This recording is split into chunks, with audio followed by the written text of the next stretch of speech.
Sir, आज की press conference किस मुद्दे को लेकर बुलाई है, ज़रा डिटेल में बताइए। नमस्कार। मेरी ओर से और मेरी पार्टी की जितनी भी क़यादत यहाँ पे बैठी है, इन सब की ओर से आप सब लोगों को, पूरे मीडिया भाइयों को, मीडिया चैनल्स को आज नए साल की शुभकामनाएं। नए साल के इस मौके पे हम आपके चैनल के माध्यम से पूरे किश्तवाड़ के वासियों को, जम्मू कश्मीर के सब लोगों को और ओवरऑल पूरी इंडिया के लोगों को आज मुबारकबाद पेश करना चाहते हैं, क्योंकि आज साल का पहला दिन है और उम्मीद है कि ये साल 2024 आज हमारे लिए, पूरी रियासत के लोगों के लिए जो उनका एक सपना था उसको साकार करे। उम्मीद है कि ये साल हमारे देश भर में एक अच्छी खुशियाँ लाएगा और जितनी उम्मीदें हैं इस नए साल से, उस उम्मीदों पे हम कोशिश करेंगे कि हमारी पार्टी तो खरा उतरे ही, और जो उम्मीदें हैं लोगों की उनको हम हाईलाइट करके आपके माध्यम से आगे चलाने की कोशिश करेंगे। आज चूंकि साल का पहला दिन है, 2023 का साल खत्म हो चुका है। बड़ी बदकिस्मती से मैं ये कहने जा रहा हूँ, साल 2023 में भी देश भर के वासियों के लिए जो झूठे सपने दिखाए गए सरकार की ओर से, झूठे वादे किए गए सरकार की ओर से, और हमारे खासकर नौजवान साथियों को जो बेरोजगारी का सामना करना पड़ा, हमारी माताओं बहनों को जो मुश्किलातों का सामना करना पड़ा, जो महंगाई ने पूरी रियासत में नहीं पूरे देश भर में सब लोगों की कमर तोड़ के रख दी, और उससे भी एक अहम चीज़ जो थी कि पूरे देश भर में जो आपसी भाईचारे को दरार पहुंची, उसको जख्म पहुंची, उसको ठेस पहुंचा, उसको जख्म लगा। तो हमारी कांग्रेस की पहले भी कोशिश रही है, आज भी कोशिश रहेगी इस साल में कि हम उन जख्मों को भरने की कोशिश करेंगे, और इस नए साल में जो बीते हुए साल की तरह हमारे साथ नाइंसाफियाँ हुई हैं, लोगों के साथ नाइंसाफियाँ हुई हैं, उसको मुकम्मल तौर पे लोगों की आवाज़ बन के उभरने की हम पूरी कोशिश करेंगे। सबसे पहले मैं आपको ये कहना चाहूँगा कि आज जो हमारे साथ यहाँ बैठे हुए मेरे साथी हैं, आपके मीडियम से मैं आपको थोड़ी इंट्रोडक्शन कराना चाहता हूँ। ये मेरे दाएं ओर फिरदौस अहमद मिंगनू साहब हैं, जिसको हाल ही में कांग्रेस पार्टी ने JNK PCC का सेक्रेटरी मुंतखब किया है, और ये मेरे बाएं ओर शेख इरशाद साहब हैं, ये भी JNK PCC के सेक्रेटरी मुंतखब हुए हैं। ये मुनीब अहमद कमल साहब हैं, ये यूथ कांग्रेस के जनरल सेक्रेटरी हैं। ये उस्मान मजीद हैं, ये साबका यूथ कांग्रेस के जिला अध्यक्ष हैं, और यहाँ पे हमारे शफीक साहब हैं, ये कांग्रेस के बड़े सीनियर लीडर हैं। पीछे हमारे बाकी साथी बैठे हैं, हमारे दामिल अनस मुंशी जी हैं, और इनके अलावा यहाँ पे ये मोहम्मद शरीफ साहब हैं, तिरगाम से हैं। ये हमारे जिंदू राम जी हैं, ये धर्मशाला से हैं। मंजूर साहब बागवान हैं, मास्टर इसाक साहब हैं मोंजवा से। आप सब लोगों के माध्यम से मैं ये कहना चाहूँगा कि पार्टी ने इनके साथ साथ मुझे भी JNK स्टेट का जनरल सेक्रेटरी बना दिया है, PCC का। हम सब लोगों पे जो पार्टी ने जिम्मेदारी आयद की है, हम पहले भी पार्टी में एक सिपाही की तरह काम करते थे, आइंदा भी हम एक सिपाही की तरह ही पार्टी में काम करते रहेंगे, और इस उम्मीद से कि हम लोगों की आवाज़ बन के उभरें, लोगों की हर मुश्किलात जो लोगों पे गुजर रही है उसका अजाला करने के लिए हम लोगों की आवाज़ बन के, चाहे हमें सड़कों पे उतरना पड़े, एडमिनिस्ट्रेशन के कानून में उनके हर टेबल पे लोगों की आवाज़ पहुंचानी पड़े, हमने तय किया है कि आने वाला ये जो हमारा साल है, नया साल 2024, हमारी कश्मकश, हमारी जदोजहद भरपूर इसमें लगी रहेगी। मैं अपनी पार्टी हाईकमान का तहे दिल से शुक्रिया अदा करता हूं कि उन्होंने हम जैसे लोगों को भी नई JNK PCC में जो जगह दी, काम करने का मौका दिया, मैं बहुत बहुत मशकूर हूं। और उसके साथ साथ अभी हाल ही में हमारी रियासत जम्मू कश्मीर को जो AICC में नुमाइंदगी मिली है, गुलाम अहमद मीर साहब की क़यादत में उनको ऑल इंडिया कांग्रेस कमेटी का जनरल सेक्रेटरी बनाया गया और 2 स्टेटों का इंचार्ज बनाया गया। उनके साथ साथ हमारी रियासत के जो इंचार्ज पहले प्रतिभा पाटिल जी थी, रजनी पाटिल जी थी, उनको बदल के हमारी रियासत का अब जो नया इंचार्ज बनाया गया सोलंकी साहब, उनका भी हम यहाँ पे भारत सिंह सोलंकी जी, उनका हम वेलकम करते हैं और पूरी हाई कमान को मुबारकबादी देते हैं कि ऐसे लोगों को जो जिम्मेदारी दी है। अब उम्मीद है कि कांग्रेस दिन दुगनी और रात चुगनी जो है मेहनत करके फिर से एक बार मैदान में उतर के अपनी कामयाबियां सबके सामने रखेंगी। आज के इस प्रेस कॉन्फ्रेंस का एक दो पॉइंट्स पे मैं आपसे डिस्कशन करना चाहूंगा। सबसे पहले, कुछ दिनों पहले की बात है, आप सब मीडिया कर्मियों को पूरी जानकारी होगी कि पार्लियामेंट में 147 एमपीज को बिना किसी जवाब के पार्लियामेंट से सस्पेंड किया गया। हम यहां से कांग्रेस पार्टी पूरी मजम्मत करती है और ऐसे धोखाधड़ी से जो सरकार चलाने का काम बदस्तूर जारी है, हम इसकी यहां से मजम्मत करते हैं कि इतने एमपीज को जबरदस्ती जबरन सस्पेंड करके वहां पे बिल पास कराए गए। जैसा आप सब लोगों को मालूम होगा, ये तो डेमोक्रेटिक जो हमारी डेमोक्रेसी है उसका सीधा सीधा कत्ल है। और आप लोगों ने देखा होगा कि अभी आज तक जो हमारे इलेक्शन कमीशन है, इलेक्शन कमीशन ऑफ इंडिया जो होता है, उसकी तब्दीली के लिए एक पैनल होता है।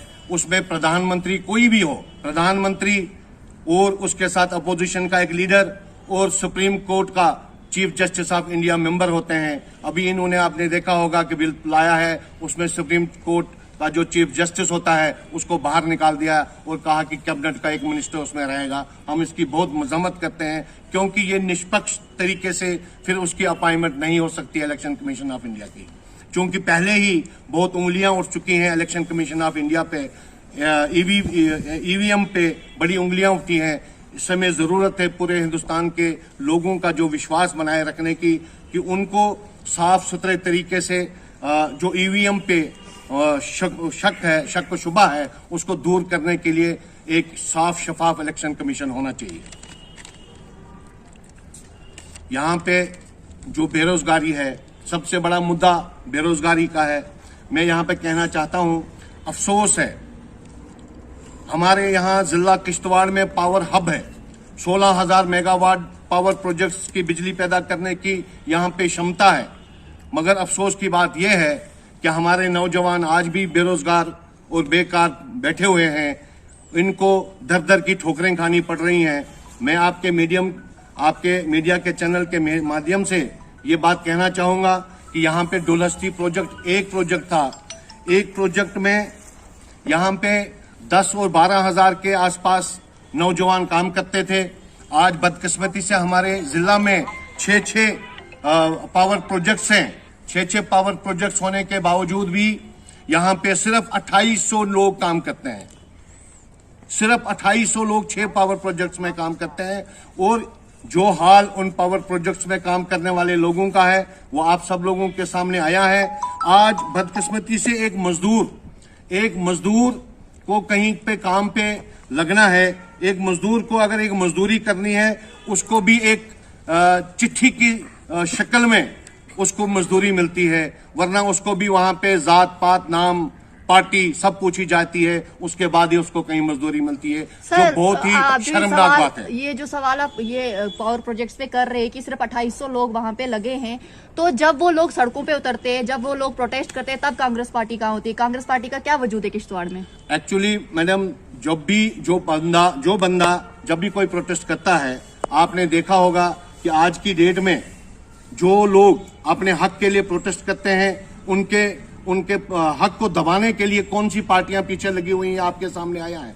कांग्रेस ने हमेशा मजदूरों का साथ दिया है। उसकी मिसाल आपको यहाँ पे मिलेगी। जब यहाँ डुलहस्ती प्रोजेक्ट बन रहा था, यहाँ पे 10,000 लोगों को रिट्रेंच किया गया। कांग्रेस के सिवा कोई भी पार्टी, पुरानी बात है, ये 2024 लग गया है। अभी हम 5 पावर प्रोजेक्ट्स की बात कर रहे हैं। वो एक डुलहस्ती पावर प्रोजेक्ट चल रहा था, वो 20 साल पुरानी बात है। अभी जो है, अभी हम बात कर रहे हैं जो आज पावर प्रोजेक्ट चल रहे हैं, वहां पे अगर किसी को हक नहीं मिल रहा है, उस पे कांग्रेस पार्टी उनका साथ क्यों नहीं दे रही है? उस टाइम कांग्रेस पार्टी क्यों चुप रहती है? कांग्रेस पार्टी कभी चुप नहीं रही है। कांग्रेस पार्टी ने हमेशा मजदूरों का साथ दिया है। कांग्रेस पार्टी आज भी मजदूरों के साथ खड़ी रहती है। हम हमेशा मजदूरों के साथ खड़े रहेंगे। आपने देखा होगा कि किसी भी प्रोजेक्ट में कांग्रेस ने कभी किसी मजदूर की मुखालफत नहीं की।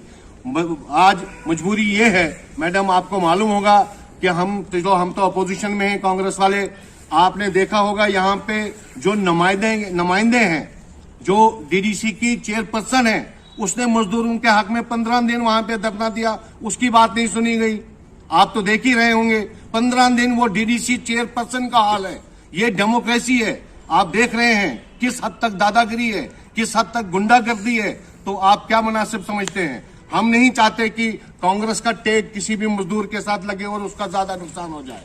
सर साल 2014 से लेकर और अभी तक की अगर बात करें, ये सिर्फ किश्तवाड़ की बात नहीं करूंगा, ऑल ओवर देश की अगर हम बात करेंगे, जिस भारतीय जनता पार्टी के ऊपर आए रोज इल्जाम लगते हैं कि ये सिर्फ यहाँ के लोगों के खिलाफ काम कर रही है, हिंदुस्तान और हिंदुस्तान के लोगों के हित में काम नहीं कर रही है, उस पर कांग्रेस पार्टी का क्या कुछ बताना है?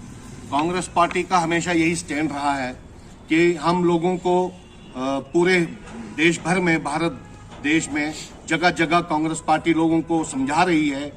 कई जगह पे तो हम कामयाब हो गए हैं ये समझाने में कि ये जो भारतीय जनता पार्टी झूठे वादों पे खड़ी है, झूठे नारों पे खड़ी है, नफरत का बाजार गर्म किए बैठी है। मैं आपको एक यहाँ पे बात कहना चाहता हूँ, अगर भारतीय जनता पार्टी ने 2014 से लेकर अभी तक केंद्र में या स्टेटों में कोई काम किया होता तो आज घर घर गली गली में ये गाड़ियां घुमा के वीडियो कैमरे लगा के लोगों को दिखाने की क्या जरूरत थी? अगर पूरे देश में इन्होंने कहीं काम किया होता तो वो जमीनी सतह पे सबको मालूम होता। घर घर जाके कैमरे और वीडियो, इतना पैसा, इतना बोझ सरकार पे जो इन्होंने और डाला हुआ है। एक एक डिस्ट्रिक्ट में 100 गाड़ियां लगी हैं। आप उन पे देखें कितना खर्चा पड़ रहा है। क्यों? सिर्फ एक एडवर्टाइजमेंट करनी है, और उस एडवर्टाइजमेंट में भी सिर्फ हमारे प्रधानमंत्री की एडवर्टाइजमेंट है। मैं आपके ही माध्यम से मैं पूछना चाहूंगा, अगर उन्होंने काम किया है तो उनको ये इतनी मशीनरी लगा के एडवर्टाइजमेंट करने की क्या जरूरत है? सर एक और बात है, कांग्रेस, किश्तवाड़ कांग्रेस की अगर हम बात करें, हमने हमेशा से देखा है कि कांग्रेस जो यहाँ की जो पार्टी है वो 2 गुट्स में नजर आई है। एक तरफ आप और दूसरी तरफ आपके जिला सदर है। क्या हमने देखा आपस में ही नहीं बन पिछले रही है? कई दिनों से देखा, हमने प्रोग्राम्स हो रहे हैं जगह जगह, जो सीनियर इनके जो इनके यहाँ पार्टी के वर्कर रह चुके हैं या बड़े बड़े ओहदों पर फाइज रहे हैं, वो कभी देखने को नहीं मिले। आज भी आप प्रेस कॉन्फ्रेंस कर रहे हैं, आपके साथ जिला सदर नहीं है, बाकी लोग जो उनके साथ है वो देखने को नहीं मिल रहे हैं। क्या ये मान के चले कि यहाँ जो कांग्रेस किश्तवाड़ है आज भी 2 गुट्स में है? नहीं, ऐसी कोई बात नहीं है। कांग्रेस कोई गुटिज्म में नहीं है। आज की डेट में तो कोई ग्रुपिज्म नहीं है। यहाँ पे हम सब कांग्रेस ही है। जितने भी जो लोग कांग्रेस में काम करना चाहेगा, नेक नीति से काम करेगा, वो कांग्रेस ही है। और मैं आपको ये कहना चाहूंगा कि अगर कोई इंडिविजुअल अपने आप को ग्रुप समझ के कोई बात करता होगा, मुझे नहीं पता आप किसकी बात करें, वरना हम तो सारे आपके सामने हैं। आप मुझे बताइए, जो हमको तो 30-30, 40-40 साल हो गए कांग्रेस में, हमसे सीनियर तो अभी यहाँ कोई नहीं है। हम सबसे सीनियर तो यहाँ पे शेख गुलाम हैदर साहब हैं, उनके फर्जंद यहाँ पे बैठे हुए हैं। बाकी सब लोग पार्टी के सीनियर। क्या वजह है कि जिला सदर आपके साथ प्रेस कॉन्फ्रेंस में नहीं है? नहीं, जिला सदर तो शायद हमें मिला ही नहीं। जिला सदर आज पता नहीं, वो जम्मू गए हैं, शायद मीटिंग है वहाँ पे कांग्रेस की, वो वहाँ गए होंगे। अगर वो जिला सदर का कहीं पे कहीं प्रोग्राम कहीं हुआ भी है, मेरी नॉलेज में अभी नहीं है, अगर हुआ है तो हम उनसे पूछेंगे कि उन्होंने अकेला कहीं प्रोग्राम क्यों किया हुआ है, लेकिन अभी तक मेरी नॉलेज में ऐसा नहीं है। सर एक और सवाल आपसे रहेगा कि जिला सदर जो है वो एक युवा है, और आपने देखा होगा कि कुछ अरसा देर तक तो वो कांग्रेस पार्टी में नहीं, पर अचानक से जो है वो आप पार्टी में एंट्री मारते हैं और जिला सदर की कुर्सी पर बैठ जाते हैं। सीनियर लोग भी काफी यहाँ लोग इसके लिए तैयार थे। क्या सीनियर्स लोगों ने उनका साथ दिया या किस तरीके से वो जिला सदर बने हैं, क्या कुछ बताएंगे इसको लेकर? देखिए, मैं आपको कहूंगा, क्योंकि पार्टी के जो 2 गुट्स यहाँ नजर आ रहे हैं वो साफ ये दर्शाता है कि पार्टी में कहीं ना कहीं दरार है। तो उससे भाई ऐसा नहीं है। मैं आपको एक बात कहना चाहूंगा, मैं कांग्रेस का सिपाही हूं, मैं एक जिम्मेदारी से ये बात कहूंगा कि जिला सदर, आपकी बात बिल्कुल दुरुस्त है। यहाँ पे 30-30 साल से लोग कांग्रेस में रहे, किसी को मौका नहीं मिला एकदम जिला अध्यक्ष बनने का। अगर उनको जिला अध्यक्ष बनने का एक मौका मिला है तो मैं समझता हूँ उनकी बहुत बड़ी खुशकिस्मती है। उनको उसी दायरे में काम करना चाहिए, अपने आप को खुशकिस्मत समझ के। वरना ऐसा नहीं है कि किसी ने ऊपर से थोप दिया हो। हम सब लोगों ने ही वहाँ कंसेंट दी है। हमारी कंसेंट के बिना कोई नहीं बन सकता, ऐसी कोई बात नहीं है। वहाँ पे सब सीनियर लोगों को बुलाया जाता है और सब सीनियर लोगों ने ही कंसेंट दी होगी। तो कांग्रेस एक प्लेटफॉर्म पे किश्तवाड़ में नजर क्यों नहीं आ रही है? फिलहाल तो हम एक ही प्लेटफॉर्म है, हमारा कांग्रेस के कोई 2 ग्रुप नहीं है, एक ही प्लेटफॉर्म है। बहुत जल्दी आपको सब लोग इकट्ठे यहाँ दिखेंगे। अभी पार्टी ने जो हमको जिम्मेदारी सौंपी है, हमारी कोशिश रहेगी कि पार्टी को एकजुट होकर ही हम यहाँ पे दम लेंगे। आपने यहाँ एक पार्टी के ऊपर जो है इल्जाम लगाया, प्रेस कॉन्फ्रेंस के दौरान आपने कहा कि भारतीय जनता पार्टी यहाँ जिसको यहाँ लिख कर देती है वही पावर प्रोजेक्ट के अंदर लगते हैं, या कहीं भी कोई जॉब करनी हो तो भारतीय जनता पार्टी के ऑफिस से जिसको लेटर निकलता है वही लगता है। आपने ये इल्जाम लगाया है कि वो लोग ऐसा करते हैं, किस पे लगाया है? और ये इस इल्जाम मतलब यहाँ डिस्ट्रिक्ट किश्तवाड़ में ऐसा कौन है जो यहाँ से पर्ची लिख के देता है और उनको नौकरी लगती है? देखिए मैडम, आप सब लोग मीडिया कर्मी जितने भी यहाँ पे बैठे हैं, मैं आपको ये कहना चाहूंगा, मैं इंडिविजुअल किसी एक आदमी पे उंगली नहीं उठाना चाहता हूँ, और मैं आपको बताना चाहूंगा कि आप सब लोगों को मालूम है कि किसकी निशानदेही पे वहाँ पे नौकरी मिलती है, किसकी चिट्ठियों पे वहाँ पे काम मिलता है, किन लोगों की वहाँ भागीदारी है इन सारे प्रोजेक्ट्स में, किन लोगों को वहाँ से अटैचियाँ मिलती हैं, आप सब लोगों को मालूम है, हमें भी मालूम है, किश्तवाड़ की पूरी जनता को मालूम है, मुझे किसी का नाम लेने की जरूरत नहीं है। पर यह मैं कहना चाहूंगा और 100% इस अपने पूरे कॉन्फिडेंस से कहता हूं कि एक मजदूर को भी आज अपनी मजदूरी ढूंढने के लिए चिट्ठी लेनी। सर, कांग्रेस पार्टी अपोजिशन में है, मगर यहाँ पर अगर पावर प्रोजेक्ट में चिट्ठी पर लगने तो अपोजिशन कहीं नजर नहीं आ रही है, इस पर क्या? हमारा बिल्कुल संघर्ष रहेगा। हम सब लोगों ने तैयार किया है कि हम इन सारे पावर प्रोजेक्ट्सों में ये चिट्ठी सिस्टम एक बार हम मिल लेंगे। अगर ये चिट्ठियों वाला सिस्टम बहुत जल्दी बंद नहीं किया गया, कांग्रेस पार्टी पूरा सर, आपको नहीं लगता है कि इसमें कांग्रेस बहुत पीछे रह गई है? ये चिट्ठी सिस्टम अगर आप जिसकी आप बात कर रहे हैं, इससे पहले भी बहुत सवाल उठे इस चीज पे, और तकरीबन अब जो है 2 साल होने लगे पावर प्रोजेक्ट को चलते हुए। आपको नहीं लगता कि कांग्रेस बहुत पीछे रह गई इस चीज में? नहीं, हम देख रहे थे, हम भी उसमें वेट एंड वॉच कर रहे थे। सब लोग चिल्ला रहे हैं, बोल रहे हैं, पर बदकिस्मती तो यही है, गूंगी सरकार है, कोई सुनता ही नहीं। इतनी गूंगी और बहरी सरकार हमने तो आज तक कभी नहीं देखी। अब मैं आपको कहूंगा, हमने एलजी साहब को यहाँ चुनाव भवन में सामने ये मिसालें दी, हमने कहा कि ये हो रहा है, आप इसको संभालिए। रेजोल्यूशन उनके सामने डाला गया, लेकिन कोई एक्शन ही नहीं हो रहा है। ये गूंगी और बहरी सरकार के सामने जितना भी हम रोना रोए, मैं समझता हूँ ये तो ऐसे वेस्ट ही हो रहा है। लेकिन हम अपनी बात कहिए बिना पीछे हटने वाले नहीं है। यहाँ पे दादागिरी, गुंडागर्दी, तानाशाही, चिट सिस्टम और ये सारा जो चल रहा है, हम इनका भांडा फोड़ के ही रहे। आने वाले इंतखाबात के लिए क्या कुछ तैयारियां हैं कांग्रेस पार्टी की? अगर बात करें खासकर किश्तवाड़ में आने वाले इंतखाबात के लिए क्या कुछ तैयारी है? कांग्रेस पार्टी पूरे हर तरीके से तैयार है इलेक्शन लड़ने के लिए, और हम काफी देर से पूरे स्टेट में हमने एक संघर्ष शुरू किया हुआ है। हमारे पीसीसी जो अध्यक्ष हैं विकार रसूल वानी साहब की क़यादत में जगह जगह हमने प्रोटेस्ट किए, धरने दिए, कितने बार हमने कितने रेजोल्यूशन पास किए कि इलेक्शन कराइए, इलेक्शन करवाइए। लेकिन ये सरकार इलेक्शन कराने के मूड में इसलिए नहीं है, इनको मालूम है कि हमारा चिट्टा बट्टा लोगों के सामने आ गया है और हम इलेक्शन जीतने के उस तैयारी में नहीं है, और इसलिए डर के मारे ही इलेक्शन नहीं करवा रहे हैं। कांग्रेस तब भी तैयार थी,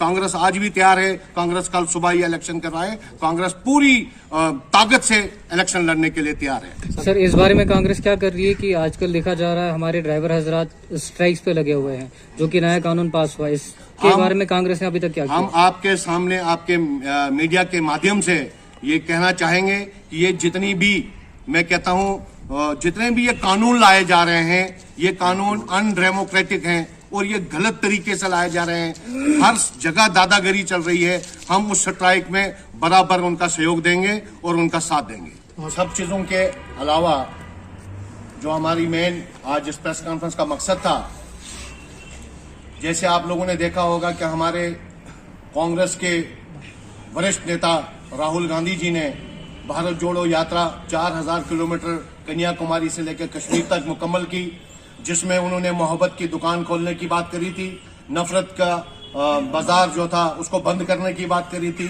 और किस हद तक लोगों ने उनका समर्थन किया आप सब लोगों के सामने आया है। उस उतनी तड़पती उस क्या कहते हैं ठंड में, उस बर्फबारी में कश्मीर में हजारों की संख्या में जो लोगों ने उनका सहयोग दिया, लोगों ने उनका ताउन दिया, साथ दिया, उसी की एक कड़ी जो है अब जो कांग्रेस करने जा रही है राहुल जी की क़यादत में। हम न्याय यात्रा हमारी बहुत जल्दी शुरू होने जा रही है, जो कि मणिपुर से लेके मुंबई तक 14 जनवरी से 15 मार्च तक चलेगी, और जिसका सफर जो है पहले हमने भारत जोड़ो यात्रा की शक्ल में 4000 किलोमीटर तय किया था, अब 6200 किलोमीटर, जिसमें 85 डिस्ट्रिक्ट और 14 स्टेट शामिल हैं, इनको हमने कवर करके इस यात्रा को, न्याय यात्रा को है, इसको मुकम्मल करना है। आज की इस मकसद प्रेस कॉन्फ्रेंस का ये था कि हम तमाम नौजवानों को न सिर्फ किश्तवाड़ जिला से, न सिर्फ जम्मू कश्मीर से, पूरे हिंदुस्तान भर के नौजवानों को आज इनवाइट करते हैं कि आइए हम सब राहुल जी के इस यात्रा में, न्याय यात्रा में शामिल हो जाएं और आने वाला जो भविष्य कांग्रेस का, नौजवानों का जो फ्यूचर है अपना, उसके लिए जो नौजवानों को एक किरण नजर आई है, उसके लिए जदोजहद करें और कांग्रेस का साथ दें और राहुल जी की इस यात्रा में शामिल हो जाएं और न्याय हासिल करें। न्याय का मतलब हमने इंसाफ हासिल करना है, जो इंसाफ आज तक नौजवानों को नहीं मिला, जो उनको 2 करोड़ नौकरियां हर साल देने की कोशिश बताई गई और बाद में झूठा वादा साबित हो गया, उसी न्याय को आज राहुल जी पूरे देश भर में दोबारा से मणिपुर से लेकर मुंबई तक 14 जनवरी शुरू करेंगे और 15 मार्च को उसका एंड होगा। मैं तमाम नौजवान साथियों को अपील करूंगा कि वो इस यात्रा में शमूलियत करें और अपना जो भविष्य कांग्रेस की शक्ल में उसको देखें। शुक्रिया, धन्यवाद।